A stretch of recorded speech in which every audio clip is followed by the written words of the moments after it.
गरीब दर्जी ननंद की 5 भाभियों की सोने की ड्रेस। सुजाता अपने छोटे से झोंपड़ी जैसे घर में अपनी बेटी कविता, 5 बेटे रमेश, सुरेश, महेश, राहुल, अजय और 5 बहुएं रिया, दिया, कोमल, पायल, अनीता के साथ रहती है। सुजाता बहुत गरीब होती है। सुजाता के परिवार का गुजारा उसके 5 बेटों की कमाई से ही होता था।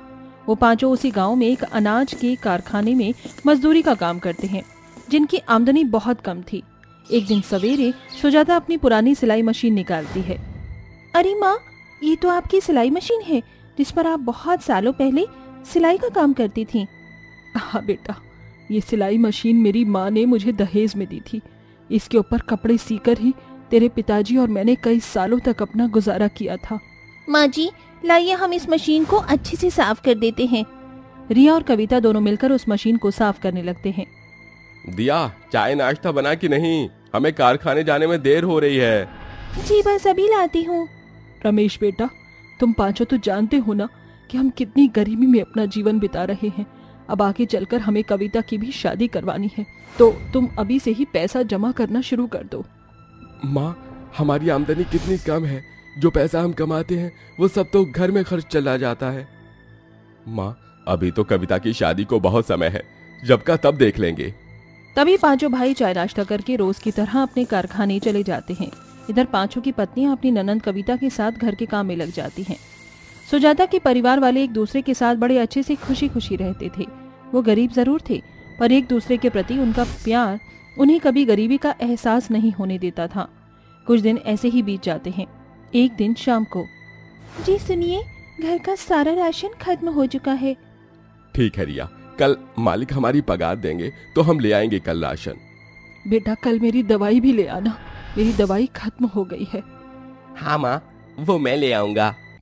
रमेश, सुरेश, महेश ये तीनों की कमाई से घर के राशन में और बाकी काम हो जाते थे, और राहुल, अजय की कमाई से सुजाता की दवाई और घर का लाइट का बिल जमा हो जाता था। अगले दिन शाम में 5 भाई उदास अपने घर आते हैं। क्या हुआ जी, आप 5 इतने उदास क्यों हो और आप राशन नहीं लाए? रिया, हम कहाँ से लाएं राशन? हम जिस कारखाने में काम करते हैं वो कारखाना पूरा जलकर खाक हो गया। उस कारखाने के मालिक का बहुत नुकसान हो गया। हाँ माँ, अब हमारी महीने भर की आमदनी भी गई और साथ में हमारा काम भी चला गया। ये सुनकर सबके होश उड़ जाते हैं। क्या? अब क्या होगा माँ? घर में तो अन्न का एक दाना भी नहीं है। अब हम क्या खाएंगे? कैसे होगा अपना गुजारा? बड़ी मुश्किल से तो हमें इस गांव में एक काम मिला था, वो भी अब हाथ से चला गया। 5 भाई एक साथ बेरोजगार बनकर घर में बैठ चुके थे। देखते ही देखते 2 दिन बीत जाते हैं। सुजाता और उसके परिवार वालों को अब भूखे रहकर अपना जीवन बिताना पड़ रहा था। वो बची बासी सूखी रोटियां खाकर ही अपना पेट भर रहे थे। एक दिन सवेरे, भाइयों, हम अपने गांव में कोई काम तलाश करके आते हैं ना, शायद हमें कोई काम मिल जाए। तभी 5 भाई गांव में काम की तलाश में निकल पड़ते हैं। माँ, रिया भाभी और मुझे तो सिलाई का काम आता है, तो हम गांव वालों से जाकर कहते हैं कि हम सिलाई का काम करते हैं। अगर हमें भी सिलाई का काम मिलने लगा तो घर में थोड़े पैसे आ जाएंगे। तभी कविता, रिया गांव में जाते हैं और गांव वालों को अपनी सिलाई के काम के बारे में बताते हैं। इसी तरह 2 दिन बीत जाते हैं। न कविता, रिया को कोई काम मिला, न 5 भाइयों को उस गांव में कोई काम मिला। एक दिन रात में, माँ, इस गांव में तो कोई काम ही नहीं मिल रहा। इसी के लिए हम 5 भाई शहर जा रहे हैं। सुना है शहर में बहुत काम है, हम वहीं से आपको पैसे भेज दिया करेंगे। जी, आप शहर में कैसे रहोगे? वहाँ आपका खाना पीना, कपड़े धोना, ये सब कौन करेगा? अनीता, वो हम सब कर लेंगे। उसके बाद अगले ही दिन 5 भाई शहर चले जाते हैं। और तभी सुजाता की 5 बहुएं फटे पुराने कपड़े पहने गांव के कुएं के पास पानी लेने जाती हैं। वहाँ गांव के कई सारे लोग कुएं से पानी निकाल रहे थे। अरे देखो गाँव वालों, ये सुजाता की बहुएं तो कैसी भिखारी की तरह हो गई हैं। अरे शीला बहन, आपको पता नहीं चला क्या? सुजाता और उसकी 5 बहुओं के भूखे रहने के दिन आ गए हैं। इनके पतियों का काम भी नहीं चल रहा। फिर तो ये पनौती हैं। हटो यहाँ से 5, कहीं तुम्हारी मनुष्यत हम पर ना लग जाए। गांव वाले सुजाता की बहुओं को वहाँ से भगा देते हैं।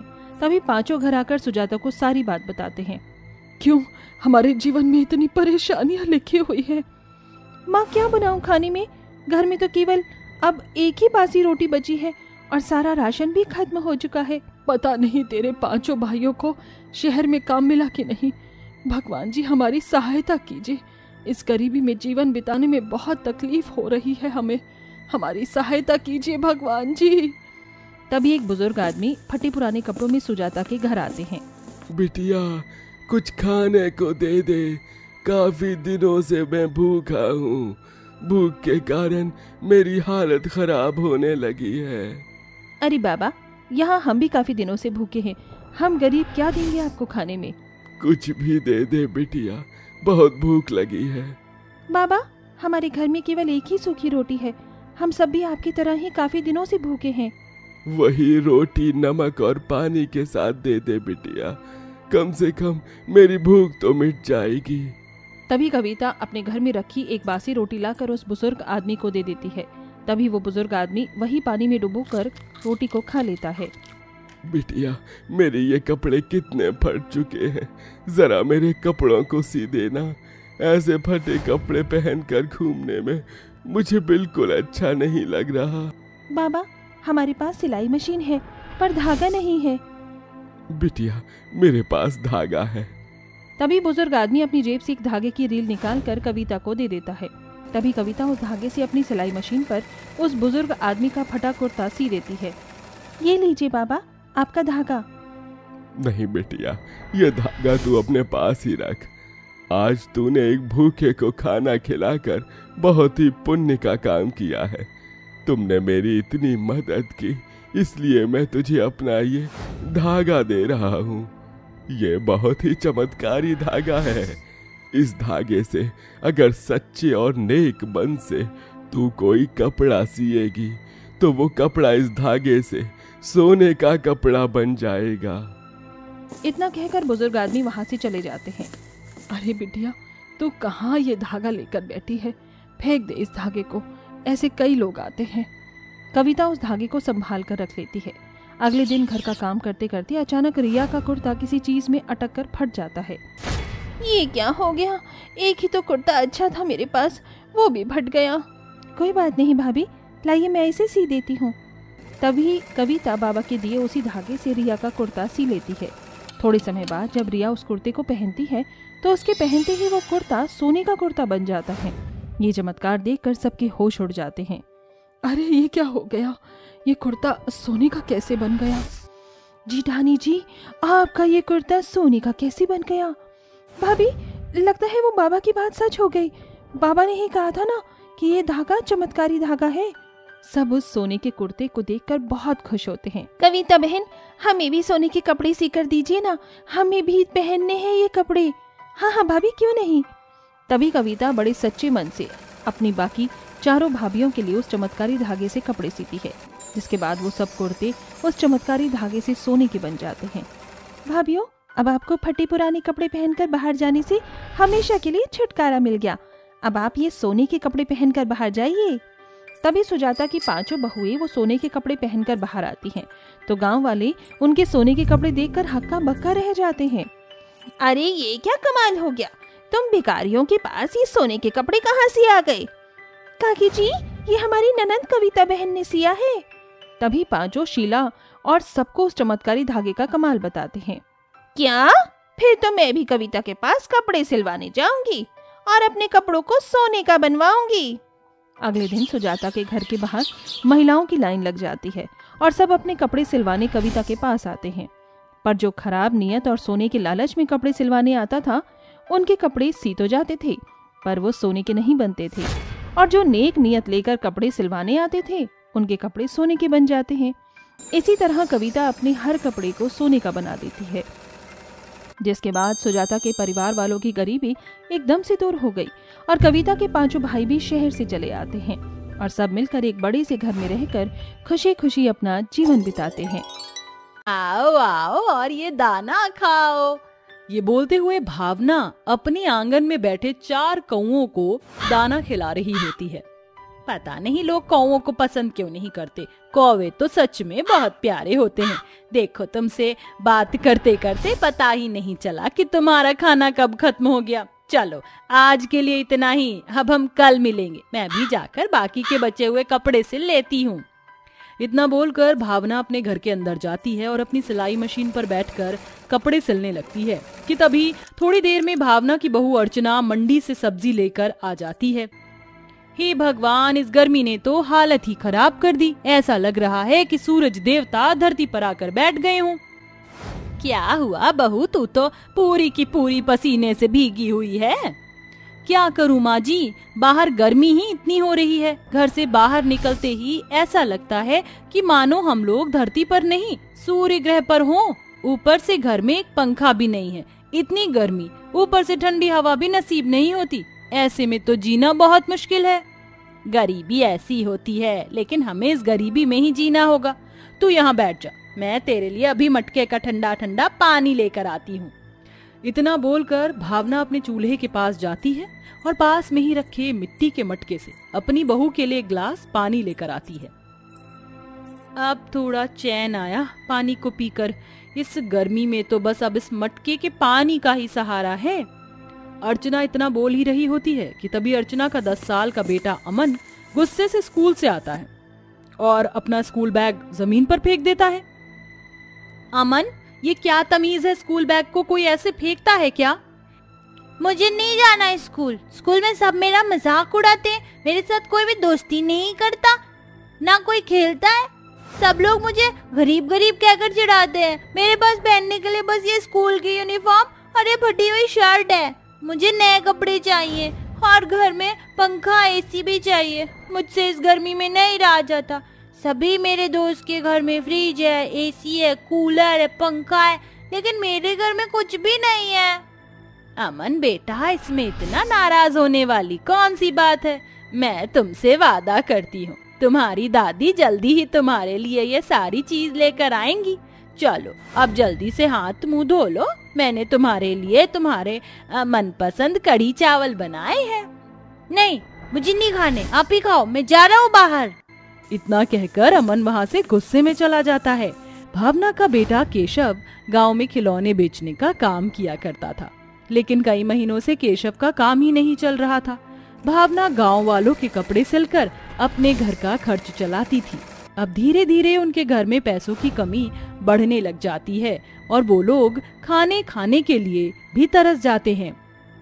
लेकिन ऐसे में भी भावना अपने कौओं को खाना खिलाना नहीं छोड़ती है। मेरे प्यारे कौओं, चाहे कुछ भी हो जाए, लेकिन मैं तुमको कभी भूखा नहीं रहने दूंगी। मेरे अलावा तुम कौओं का है ही कौन। लो, आज फिर मैं तुमसे बात करते करते दाने खत्म हो गए। चलो अब हम लोग कल मिलते हैं। इतना बोलकर भावना अंदर चली जाती है। ऐसे ही समय गुजरता है और भावना के परिवार के दिन बदतर से बदतर होने लगते हैं। लेकिन ऐसी हालत में भी भावना अपने कौओं को खाना खिलाना नहीं छोड़ती। ऐसे ही एक रोज जब भावना अपने कौओं को दाना खिला रही होती है तो उसकी आंखों से आंसू टपक रहे होते हैं। ये देखकर उन चारों कौओं में से एक कौआ बोलता है, क्या हुआ तुम्हें? तुम आज इतनी उदास क्यों लग रही हो? कौन है? ये कौन बोला? अरे मेरे आसपास तो कोई भी नहीं है। ये मैं हूँ भावना, जिसे तुम रोज रोज दाने खिलाती हो। ए भगवान, ये कैसे हो सकता है? ये तो कौवा है और ये बोल कैसे सकता है? मैं कोई साधारण नहीं बल्कि एक मायावी कौवा हूँ। मैं रोज देखता हूँ कि तुम कैसे हमें दाना खिलाती हो। तुम भले ही भूखी रहती हो, लेकिन कभी भी हमें दाना खिलाना नहीं भूलती। आज तुम्हें रोता देख मुझे बिल्कुल भी अच्छा नहीं लगा, इसलिए मैंने तुमसे पूछा। कौवे के पूछने पर भावना उसे सारी चीज बता देती है। तुम बहुत अच्छे इंसान हो, जो अपने परिवार वालों का पेट पालने के लिए इतनी मेहनत करती हो और साथ ही साथ हमारा भी इतना ख्याल रखती हो। तुम एक दर्जी हो और तुम्हारा सारा काम सिलाई मशीन से होता है, इसलिए। इतना कहकर वो कौवा उड़ता हुआ भावना के घर के अंदर जाता है और उसकी सिलाई मशीन के सामने बैठकर अपने मुंह से एक सुनहरी और चमकदार रोशनी निकालता है, जिससे वो रोशनी उस सिलाई मशीन पर जा गिरती है। अब से तुम्हारी सिलाई मशीन एक जादुई सिलाई मशीन है। इससे सिलने वाला कोई भी कपड़ा जब तुम या तुम्हारे परिवार का सदस्य पहनेगा तो उस कपड़े से ठंडक मिलेगी। लेकिन कैसे? ये तो तुम्हें कपड़े सिलने के बाद ही पता चलेगा। उस मायावी कौवे के जाने के बाद भावना अपने पोते की फटी हुई शर्ट निकालती है और उस जादुई सिलाई मशीन से उसे सिलती है। शर्ट सिलने के बाद उस शर्ट में एक सफेद रोशनी निकलती है और देखते ही देखते वो शर्ट बर्फ के शर्ट के रूप में बदल जाती है और उस शर्ट में से भाप निकल रही होती है। भावना अपने पोते अमन को जब वो शर्ट देती है तो सच में ये शर्ट तो बहुत ठंडी है, ऐसी शर्ट तो पूरे गांव में किसी के पास नहीं होगी। और देखो इसमें से धुआं भी निकल रहा है, अब तो मेरे सारे दोस्त मेरी शर्ट को देखकर जलेंगे। अपने पोते के चेहरे पर इतनी खुशी देखकर भावना बहुत खुश होती है और भावना अपनी बहू और अपने लिए साड़ी सिलती है और अपने बेटे के लिए कपड़े सिलती है, जिसके बाद फिर से उन कपड़ों में से चमकदार रोशनी निकलती है और वो कपड़े फिर से बर्फ के कपड़े बन जाते हैं। माँ जी, इस साड़ी को पहनकर तो ऐसा लग रहा है कि मैं रेगिस्तान से शिमला में चली गई हूँ। इन कपड़ों में तो मुझे बहुत अच्छा लग रहा है, सारी गर्मी शरीर से दूर हो गई है। भावना के पूरे परिवार वाले बर्फ के कपड़ों को पहनकर बहुत खुश होते हैं। भावना के परिवार वाले जैसे ही बाहर निकलते हैं तो सभी लोग उनके बर्फ के कपड़े देखते ही दंग रह जाते हैं और वो भी भावना के पास बर्फ के कपड़े सिलवाने के लिए आते हैं। माँ जी, आप क्या हमारे लिए भी बर्फ के कपड़े सिल सकती हैं? क्या इसके लिए हम आपको मनचाही कीमत देने के लिए तैयार हैं? जी माँ जी, हमें भी ये बर्फ के ठंडे ठंडे कपड़े पहनने हैं। क्यों नहीं, मैं तुम लोगों के कपड़े जरूर सियूंगी।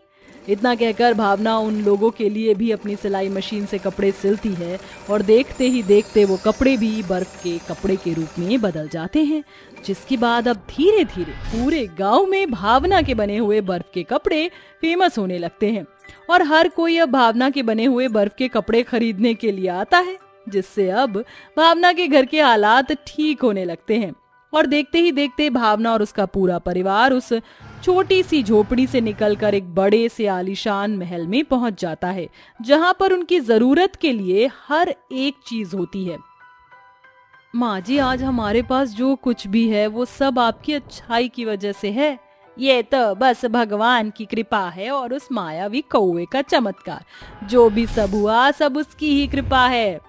अब भावना उस जादुई सिलाई मशीन से हर गर्मी के मौसम में बर्फ के कपड़े सिलकर उन्हें बेचा करती थी, जिससे भावना का पूरा परिवार अब खुशी खुशी रहता है और साथ ही साथ भावना पहले की तरह ही उन कौवों को दाना खिलाती है।